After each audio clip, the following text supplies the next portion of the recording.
morning, everybody, and welcome to Ross-Ade Stadium, the Boilermakers' only home game in the month of October. Purdue against Ohio State today. It'll be a 12 o'clock or 12:02 or 12:03, whatever it is, kickoff on Peacock. Free, by the way, on the Purdue Radio Sports Network, which you can get on the Learfield Varsity Network app. Yes. Always be selling, boys. That's right. Tim Newton along with Pete Quinn and Kelly Kitchel. I've been asked a bunch of times, Pete, this week, why does Purdue have such success against Ohio State? And I just kind of shrug my shoulders and say, divine intervention. 5-3 here in Ross-Ade Stadium against the Buckeyes since 2000. And I think that's better than probably just about any Power 5 program in the country. It is. The only one that matches their success in the last 10 years is Michigan and Penn State. But it's why has Wisconsin beaten Purdue 17 years in a row? Why did my senior year we beat Iowa for 21 years in a row? It's just sometimes stuff like just happens. It's anomalies. But I will say this, coming into a game like this, almost a 3-touchdown underdog, I'm not throwing the towel in on this one. I feel that if things go Purdue's way, that they could beat these guys. And people don't understand. I played with guys in high school, and I've told you this story. You and I have been together so long, you've heard all my stories. But I had a linebacker named Bob Seago on my team. Bob was as good as any linebacker on Purdue's team. He was just a great linebacker. He just didn't realize he was that good. There's a really fine line between really good high school players and college players. Yeah. There's a really fine line. You look at Ohio State's recruiting, they got a number 1, number 2, number 3 every year. You have 5 stars, they have a lot of 4 stars, they have a few 3 stars. We're mostly 3 stars, every once in a while 4 star. You look at that and you think there's this huge difference, but there's not. There's not a huge difference. We've had plenty of players that could have played at Ohio State and started. You think they would have taken Drew Brees? Yeah. You think they would have taken George Karlaftis? So you look at that, the big difference between Ohio State and Purdue is their second team. Yes. Because they have 5 stars backing up 5 stars. Right. So it's going to be interesting to see. We're not 100% healthy, neither are they. Right. We're playing in Ross-Ade. We've had success, and I don't know Coach Walters that well yet, but I know he's the type of coach that he's going to make sure that they understand what you just said, that Purdue's had success against these guys. By the way, let us know where you're watching today on Facebook if you have any questions for any of us. And I'm glad, Kitch, that Pete brought that up. I think any athlete, is, particularly when you get to the collegiate level, certainly when you get to the professional level, you have to play with a little sense of arrogance. I mean, if you don't believe that you're the best player or one of the best players on the field, you have no chance when you go out there. Oh, and because all these kids were the best players on their high school teams that are here, playing Power 5 football, and so you have to you have to believe that yourself, because if you don't, you're right, you have no chance, and you're gonna that's what football is belief.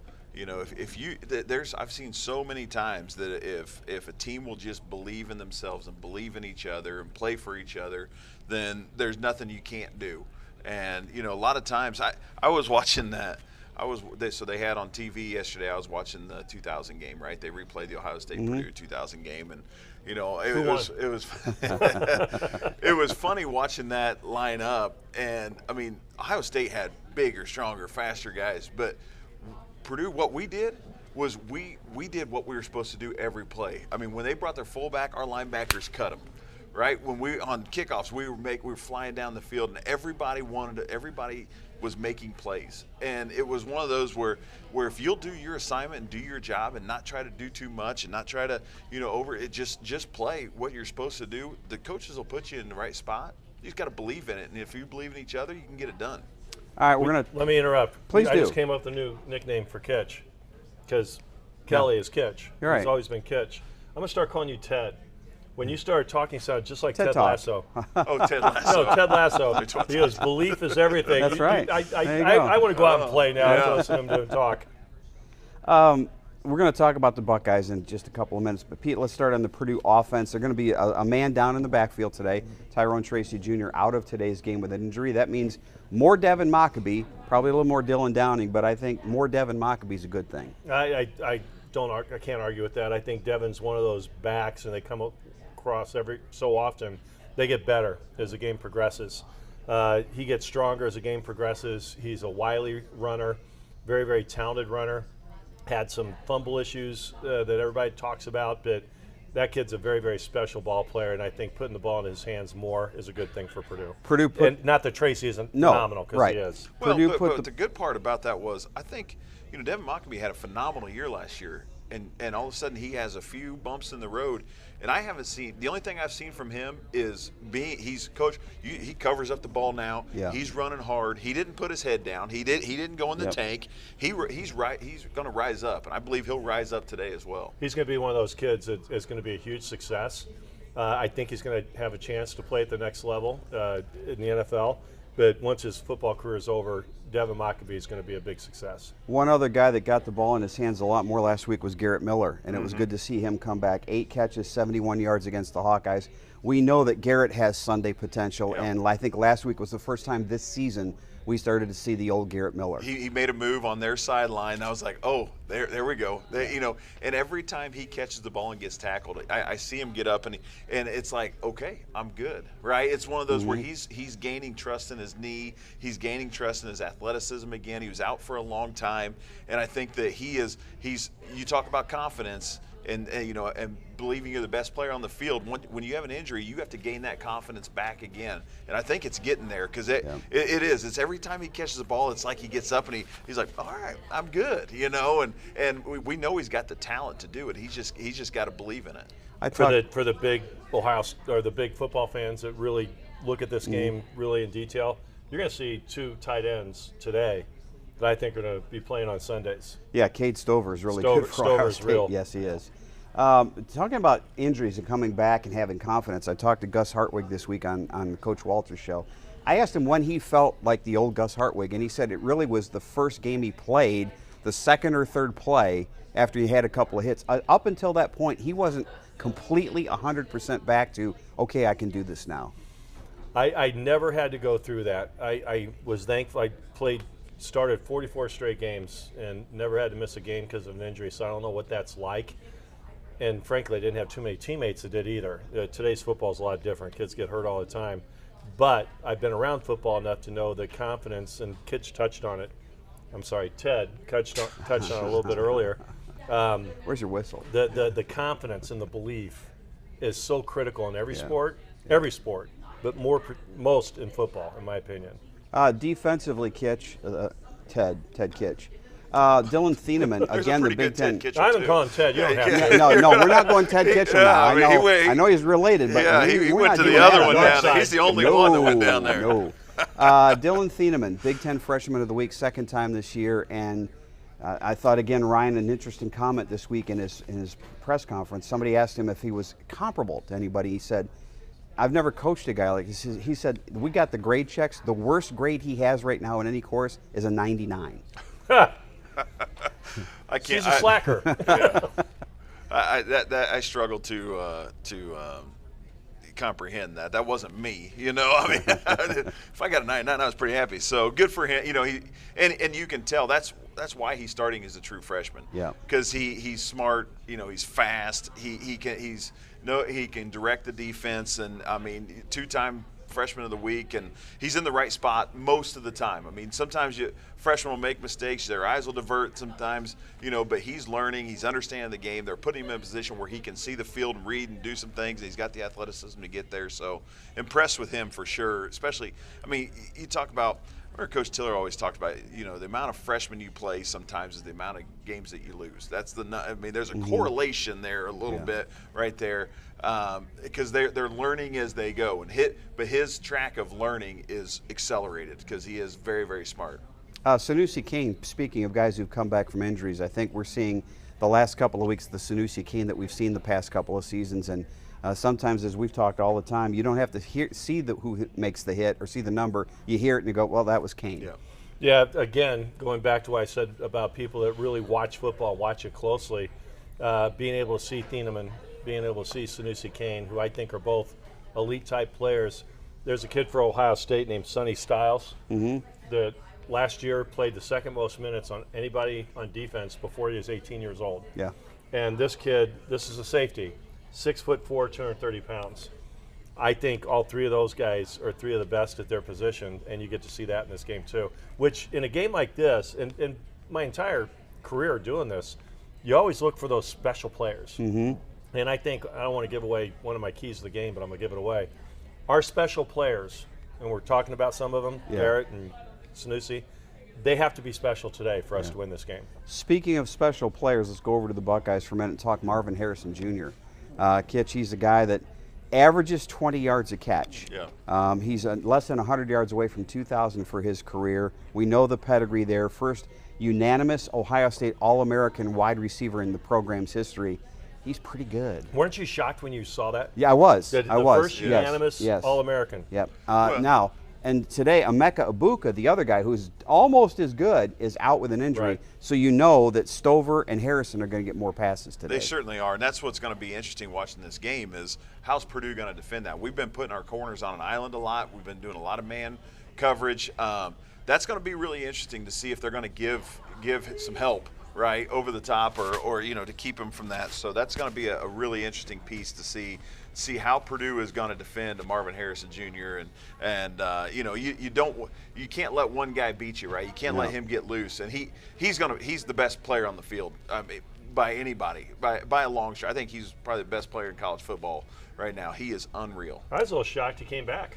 Yeah, I thought for sure he'd go into the NFL. And talking to some of the Ohio State people, there were other schools that made a big NIL push to try to get Marvin Harrison to play a year there. One in particular in the West Coast that's coming to the Big Ten next year. But he stayed, and he's catching passes now from a different guy. Kyle McCord, and I think if you're looking, the difference between Ohio State's offenses the last couple of years, you had C.J. Stroud, who's playing in the NFL now. McCord has been a little bit inconsistent so far. Yeah, I think that's one of the reasons. And when you when you look at the production of the offense, it's kind of hard to say they're not great because they're great. But quarterback is not what they're used to. They don't have a fast, athletic quarterback that can hurt you with his legs as much with his arm. The other big thing I noticed, because I watched a little bit of Ohio State football this year, is it's not your typical Ohio State offensive line. Yeah. They've got, in fact, if you talk to Buckeye fans, they're a little concerned about the line, and of course they think the only teams they have to worry about are Penn State and Michigan this year. They're not worried about this game, which is good for us because that's when you sneak up and upset people. But I think the combination of the quarterback and the offensive line isn't quite where Ohio State's used to being since Coach Day's been there. Let's talk about the defensive side, and offensively, Kitch, they still average 35 points a game, even though they're not maybe as explosive as they've been. They're third best in the Big Ten. Defensively, though, they're giving up 10 points a game, third best in the country. And you look across the lineup there, and there's a lot of guys that are going to be playing on Sundays. Maybe all of them. I mean, that's the thing with Ohio State, and Pete talked about that earlier. You've got 4-star, 5-star guys that are starting, then you got some of those backups when you rotate guys in. And, maybe all of them might be playing the league. They're going to make a lot of money. They're probably making a lot of money now. But they're going to make a lot of money. Probably. I'm sure they are. They're making a lot of money before the NIL. Yeah. Oops. But that defense, and here's what's going to be the key, and I don't want to steal any of your keys, but Hudson's going to have to make really good decisions, right? We saw him hang on to the ball a little bit long last night. He's trying to make plays every play. Sometimes the best play is throwing the ball away and not taking a hit, especially for a guy that looks like he's been, it hurts when he gets hit right now because he's battling some things, some injuries. And so it looks, he's got to make really smart decisions on just take 2 steps out of the pocket and get rid of it and not let that rush get to you, or get it in their hands quick and let them get in space with your receivers. So that's going to be a big thing. And is Purdue going to be able to run the football? You got to stay balanced. I mean, I love Devin. I love everything he's got, but we got to create some holes for him because he can't shake 4 or 5 guys right there at the line of scrimmage. J.T. Tuimoloau is going to be one of the guys. Well, I've been practicing. I call him all week. JT. 6'4", 270-pound junior. He's from Edgewood, Washington, one of the best defensive ends in the country. They've got Lathan Ransom in the backfield, who was a Thorpe semifinalist last year as the top defensive back. Tommy Eichenberg is the leading tackler on this team. He's an inside linebacker. I mean, you just go there. They've got a transfer, Davison Ingbenosen, who's played really well. I mean, it's one, and I think you mentioned it too. You look at the second line. Oh yeah, that guy's pretty good. That guy's pretty good. They got a lot of depth here. They have a lot of depth, and you mentioned Eichenberg, and he was the leading tackler last year. He's their leading tackler this year. I think he had 120 tackles last year. But what impressed me most about him, Ohio State, obviously a very, very storied program, But what impressed me most about him is he's the captain of the team 2 times. At Ohio State, that's a big deal anywhere. But Ohio State, that's a pretty big deal. But here's the other thing: when you talk about the defense, first of all, they're only 3rd best. They're giving up 264 yards a game.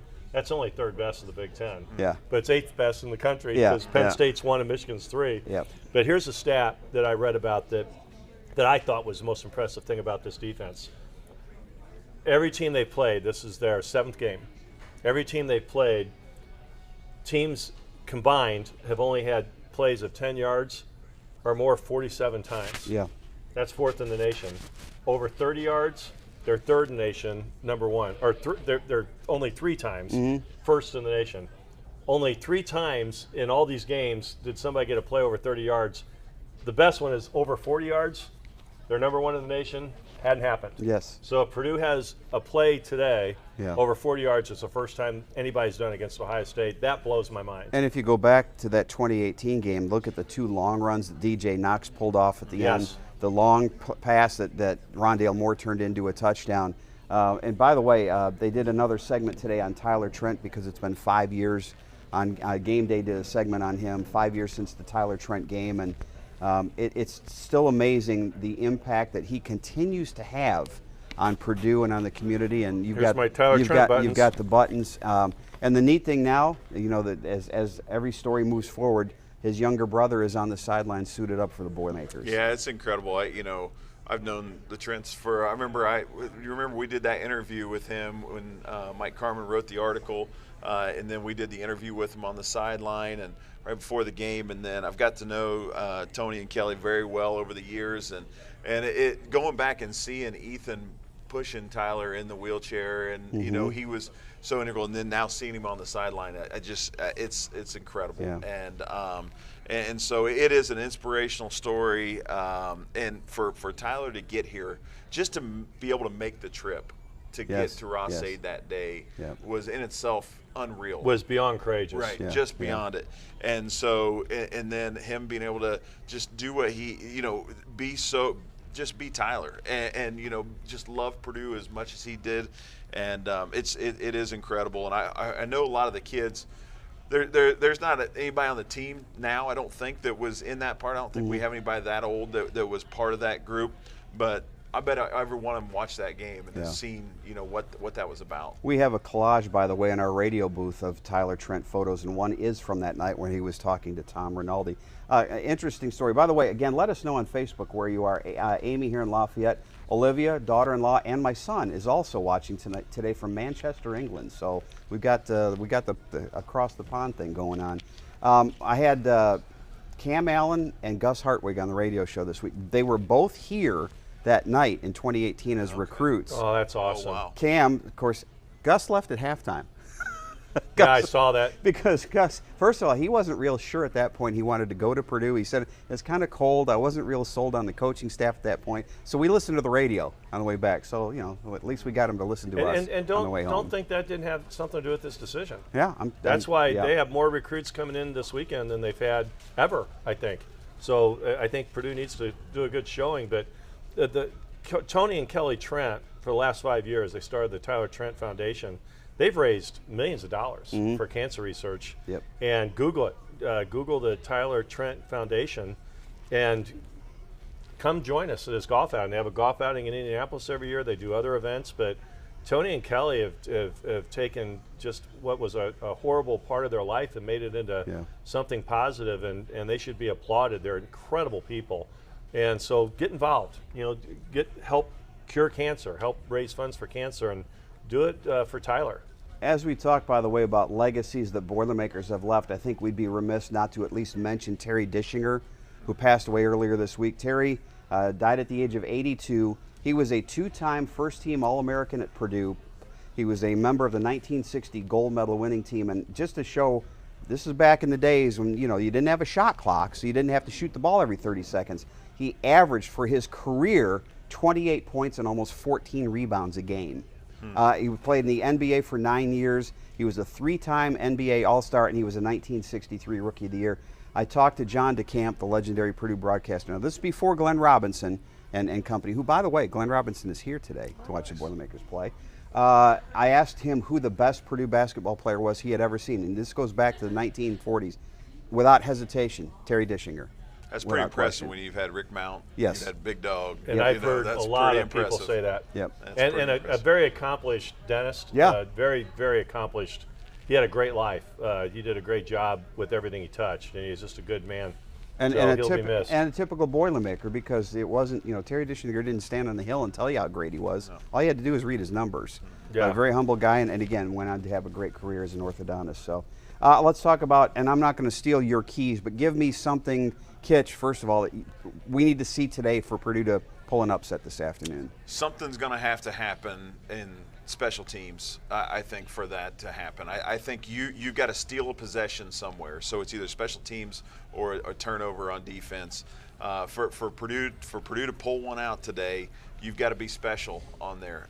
They can flip a game on its head every time. And so whether even if it's a blocked field goal, whatever it is, it could be a big hit. I don't know if you remember Mike Rose. Yes, I do. Mike Rose, he had, I can't remember what game it was, but he ended up going over the top of somebody, and it was Penn State, I think we were playing. He went over the top and made just a monster hit, and that set the tone for the game. It could just be a tone setter, right? But it's got to be something special on special tems or a defensive to get yourself an extra possession. Yep. You're going to have a full list on the radio broadcast. Give me what's at the top of your list for Purdue today. I already mentioned it. It's in games like this, your special players need to play at a very, very high level. And we've got a lot of very, very good players here. We've got a good football team. I know our record doesn't indicate it, and I know Bill Parcells says you are what your record says you are. I get that. We're 2-4. But I look at this team, and I see a team that if a couple things happen differently, we could be 6-0. So this is not a bad football team. This is a good football team. They just have to figure out how to win. I think your special players need to have special days. That means that Hudson, Kitch mentioned it earlier, needs to make some good decisions. The receivers need to keep doing what they've been doing. I had a business conflict last week. I didn't see the game, but I heard our receivers drop the ball, which surprised me because they've been so good at that. So the special players need to have a special day. And I got to tell, do we have time? I got one quick story. Seth Morales, who is the honorary captain today and the hero, one of the heroes of the upset of Ohio State that put us into the Rose Bowl. He was down at our tailgate, and he had his beautiful wife, who's due next month, and his two sons. I think they're 3rd and 4th grade. And this shows you the character of Seth, and it's a funny story. So he introduces me to his two sons. And the first son came up, and he goes, "Guys, this is my friend Mr. Quinn. Say hello." And he stuck his hand out, and he shook my hand. He goes, "What's up, dog?" And then the second son shook my hand. He goes, "Very nice to meet you, Mr. Quinn." And then Seth looked at his first son and he goes, "You want to try that again?" "Very nice to meet you, Mr. Quinn." So I thought he was going to give you a high five. So Seth is being a father just like he's a player. But that game, Drew was obviously a very special player. And if you remember, he threw an interception late, and it looked like Ohio State was going to get out here with the win. And he went out and he threw that touchdown pass to Seth. We need to have our big-time players play big-time football today. And by the way, that will be featured on upcoming greatest games of Ross-Ade Stadium. Corey Palm and I have done a podcast. It's been a lot of fun. You can watch it on the YouTube channel on Purdue Athletics. We've got one running this week on the Tyler Trent game where we talked to David Blau. Hello to Stephen in Watertown. Thank you for watching. Let's get quickly to our players of the game, and I think we'll start with Pete. Give me an offensive player and defensive player. I'm going to steal Kelly's because I'll bet you won't. Okay, maybe I won't. But I agree 100%. Hudson is real close to being a very, very good quarterback, and he just has to clean up a little bit of his decision-making. I think if he does a good job today on when he decides to run, throwing the ball away when he needs to throw a ball away, I think he's going to be the key on offense. I think we have a chance to do something against them defensively, even though they have a great defense. I'm gonna go out on a limb, and I'm a big Octavius fan. O.C. Brothers, I just think he's a player. I have a sneaky suspicion he's coming back from injury. I have a sneaky suspicion he's going to have a great game, and so I'm going to go with Octavius. Ted. I like that. Don't you like that? I don't know. There's two Ted Kitchels in That's true. There's only I one understand. Ted I Kitchel. understand. All right, so I'm going to go with guys that we need instead of key. I'm going to go with guys we need to have big days. Okay. And one of them's Daniel Johnson. He's coming in. He's been injured. He's coming in. We lost Marcus Bowe last week.